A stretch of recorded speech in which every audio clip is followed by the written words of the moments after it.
آیا رمضان تو جا رہا ہے، روزہ رکھ لیا، تراویح پڑھ لی تو بس سستی، اس میں بھی باتیں، ایسا نہیں ہونا چاہیے۔ یہ مبارک مہینہ ہے، اس مہینے میں کمانا چاہیے، اعمال شوق کے ساتھ کرنے چاہیے، پھنسی پھسائی کے ساتھ نہیں۔ تراویح پڑھیں تو شوق کے ساتھ، یہ نہیں کہ آپ گنیں گے اور حافظ صاحب کو دن کو یہ کہیں گے حافظ صاحب آج تو 5 منٹ آپ نے زیادہ لگائے، کم نہیں ہونا چاہیے، ایسا نہیں ہونا چاہیے۔ شوق کے ساتھ، محبت کے ساتھ روزہ بھی رکھیں۔ ادھر سے حدیث میں فرمایا نا کہ صبر کا مہینہ ہے، آپ کی صبر کا امتحان ہوگا دن کو روزے کی حالت میں۔ پیاس لگ گئی تو آپ سر کو پیٹ رہے ہیں، ہائے ہائے کیا بھائی، صبر کا مہینہ ہے۔ بھوک لگ گئی تو آپ پیٹ پکڑ گئے اور کاری میں افتیار، صبر کا مہینہ ہے۔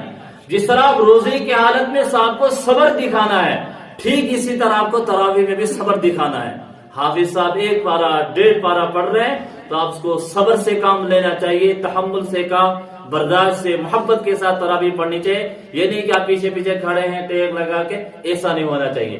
صحابہ کے بارے میں آتا ہے، حضرات علماء کرام نے کتابوں میں لکھا ہے، ہمارے حضرات صحابہ کرام رضوان اللہ تعالی علیہم اجمعین کے بارے میں ہے کہ جب حضرات صحابہ تراویح پڑھنے آتے تھے اور اس میں جو بڑی بڑی عمر کے ہوتے تھے وہ بھی کھڑے کھڑے تراویح پڑھتے تھے، یہاں تک کہ تھک جاتے تھے تو لاٹھی کے ذریعے سے سہارا لیتے تھے، یعنی تراویح نہیں چھوڑتے تھے۔ تو اگر آپ کھڑے نہیں پڑھ سکتے تو آپ کو بیٹھ کر پڑھنے کی اجازت ہے، شریعت کوئی ظالم نہیں ہے، ظلم نہیں کرتی ہے، کھڑے نہیں تو بیٹھ کے پڑھیے، کریں گے انشاءاللہ۔ اس کے ساتھ ساتھ نمبر 1 قرآن کریم کی تلاوت کا اہتمام، ہر ایک کا دن کا 1 پارہ ہونا چاہیے، کم سے کم، زیادہ ہو وہ منع نہیں ہے۔ ہمارے حضرت امام اعظم رحمہ اللہ تعالی جن کی ہم تقلید کرتے ہیں، حضرت امام صاحب رمضان میں 61 قرآن پڑھتے تھے،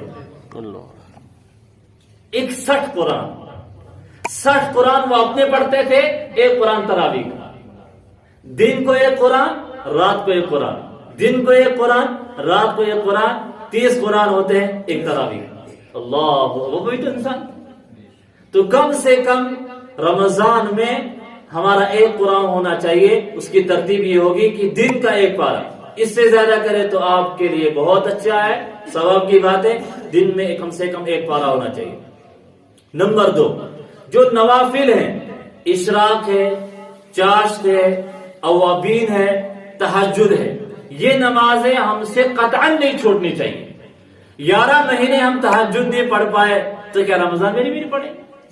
کہ اتنے ہم گزر گئے، اتنے سست ہو گئے کہ رمضان میں اٹھ رہے ہیں سحری کے لیے، پھر بھی ہمیں تہجد نصیب نہیں ہوتی ہے۔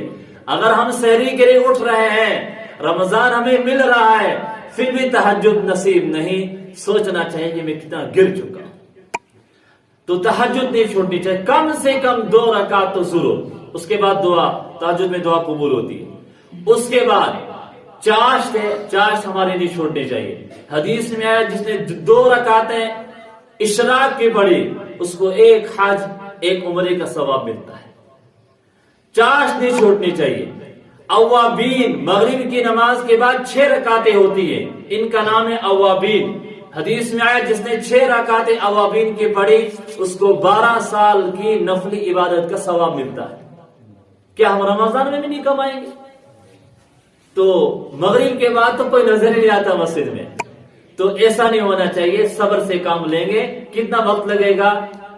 10 منٹ لگیں گے، 12 منٹ لگیں گے، اور وہ 12 منٹ بلکہ اس سے زیادہ ہمیں باہر لگتے ہیں باتوں میں، یہاں سے نکلے ایک دوسرے کو موبائل دکھائے، چلتے چلتے گھر میں بہت دیر سے پہنچتے ہیں، تو وہ 10-12 منٹ ہمارے مسجد میں لگ جائے اور وہ 6 رکعت اوابین پڑھ لے تو اللہ اکبر۔ 11 مہینے نصیب نہیں ہوتے، کم سے کم رمضان میں تو اس کا اہتمام کریں گے انشاءاللہ۔